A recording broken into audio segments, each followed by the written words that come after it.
നാമം മഹത്വപ്പെടുമാറാകട്ടെ. 2024 ശേഷം 2025 പ്രവേശിക്കുവാൻ ദൈവം നമ്മെ ഓരോരുത്തരെയും ഇടയാക്കി എന്ന യെശയ്യാപ്രവാചകന്റെ പുസ്തകം 61 വാക്യത്തിലൂടെയാണ് ദൈവത്തിൻ്റെ ആത്മാവ് നമ്മളോട് സംസാരിക്കുന്നത്.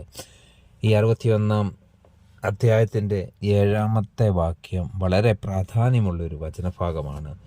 നാണത്തിന് പകരം നിങ്ങൾക്ക് ഇരട്ടിയായി പ്രതിഫലം കിട്ടും, ലജ്ജയ്ക്ക് പകരം അവർ തങ്ങളുടെ ഓഹരിയിൽ സന്തോഷിക്കും, അങ്ങനെ അവർ തങ്ങളുടെ ദേശത്ത് ഇരട്ടി അവകാശം പ്രാപിക്കും, നിത്യാനന്ദം അവർക്കുണ്ടാകും.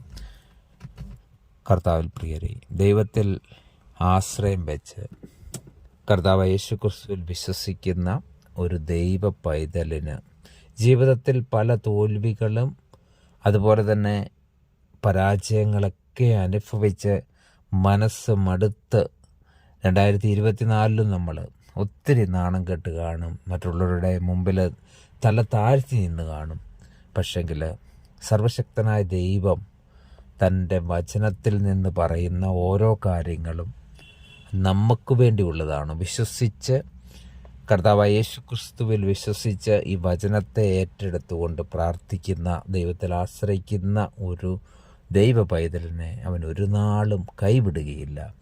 ചില സഹനങ്ങളിലൂടെ നമ്മൾ കടന്നു പോയിട്ടുണ്ടെങ്കിൽ അല്ലെങ്കിൽ പോകുന്നുണ്ടെങ്കിൽ അത് ഒരിക്കലും കണ്ടിന്യൂ ആയിട്ടിങ്ങനെ നമ്മുടെ ജീവിതത്തെ അത് ബാധിക്കുകയില്ല. അവിടെ നമ്മുടെ ആത്മീയ ജീവിതത്തിന് അതുപോലെ തന്നെ നമ്മുടെ സ്വഭാവത്തിന്, നമ്മളുടെ ഭവനത്തിനൊരു വിശുദ്ധീകരണം, ഒരു ഉയർച്ച ദൈവം ഈ ഒരു അനുഭവത്തിലൂടെ നൽകി 2025 പുതിയ ദിവസം, പുതിയ വർഷം ലജ്ജയ്ക്ക് പകരം നമുക്ക് ഇരട്ടി അനുഗ്രഹം ദൈവം തരുമെന്ന് പറഞ്ഞിട്ടുണ്ടെങ്കിൽ യെശയ്യാപ്രവാചകന്റെ പുസ്തകം 61 അധ്യായത്തിൻ്റെ ആദ്യം മുതൽ വായിക്കുമ്പോൾ തന്നെ കർത്താവായ യേശു ക്രിസ്തു ഈ ഭൂമിയിൽ വന്ന് നമ്മളെ വീണ്ടെടുത്തു, അതിനുശേഷം നമ്മളെ വിടുവിച്ചു.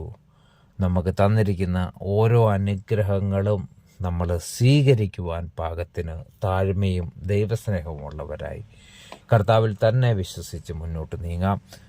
പുതിയ വർഷം എല്ലാ അനുഗ്രഹങ്ങളും ദൈവം നൽകട്ടെ എന്ന് പ്രാർത്ഥിച്ചുകൊണ്ട് ഈ ചെറിയ വചനത്തിൽ നിന്നും വിരമിക്കുന്നു. ദൈവം നമ്മെ അനുഗ്രഹിക്കട്ടെ. ആമീൻ.